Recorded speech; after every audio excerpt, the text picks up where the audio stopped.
Welcome to my channel application reporter. তো বন্ধুরা, আজকের আমরা চলে এসেছি খোশবাগান কালীবাড়িতে।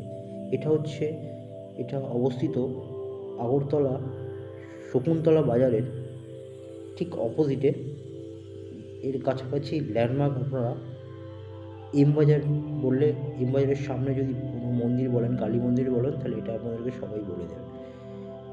এটা হচ্ছে খোশবাগান কালীবাড়ি। এখানে চারটি মূর্তির মন্দির করা রয়েছে।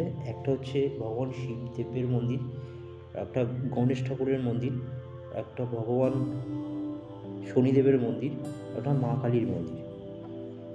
হচ্ছে মন্দিরের সামনেটা। এখানে প্রতিদিন 11টা থেকে 12টার মধ্যে পূজা করা হয়। এটা হচ্ছে মন্দিরের ছোট একটি ঘাট। যখন মন্দিরের কোনো বড় উৎসব হয়, তখন দর্শনার্থীরা যখন আসেন, তখন এই ঘাটটাকে তারা ব্যবহার করেন। এই যে ঘাটের মাঝখানে একটা মূর্তি দেখতে পাচ্ছেন আপনারা, এটা হচ্ছে ভগবান শিবের একটা মূর্তি করা রয়েছে। ভগবান শিব, যিনি আমাদের শান্তি দেন।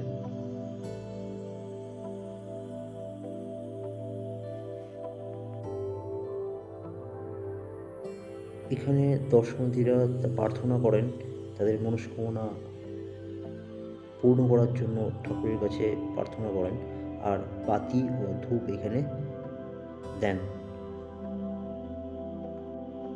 এটা হচ্ছে মায়ের মন্দির, মা কালীর মন্দির।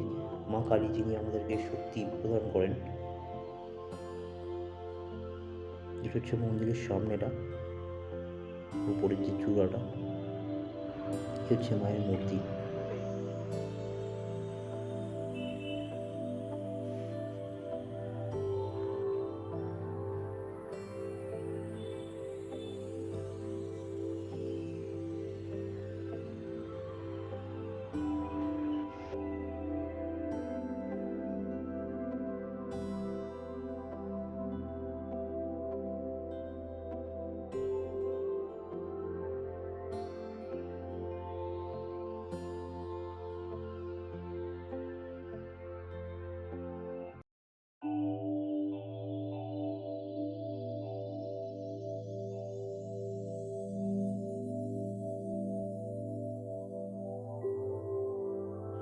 শনি ঠাকুরের মূর্তি এটা, যিনি আমাদেরকে কর্মের ফল দেখান।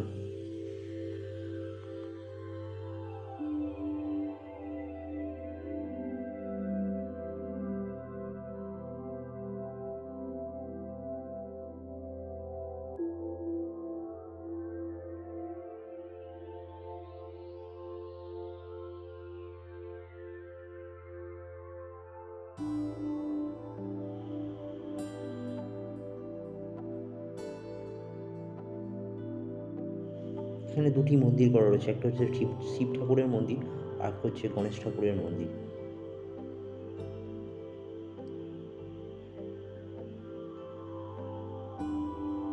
মন্দিরের চূড়াটা আর মন্দিরের সামনেটা, এই হচ্ছে শিবলিঙ্গ।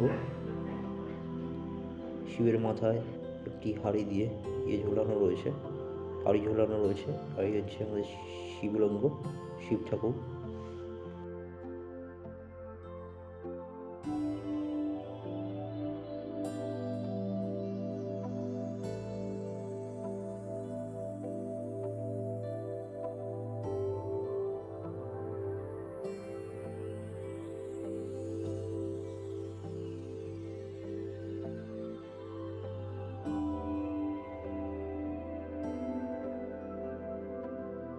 এই হচ্ছে শিবের বাহন।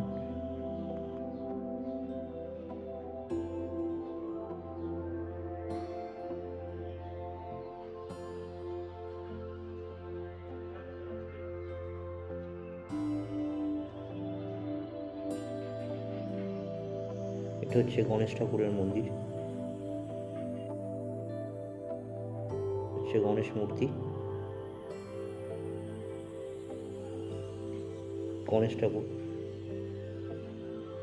যিনি আমাদের সব বাধা দূর করেন।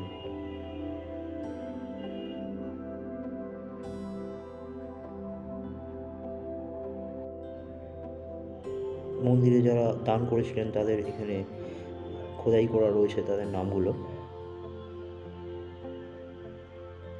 বিভিন্ন পরিবারের নাম এখানে দেওয়া রয়েছে সব।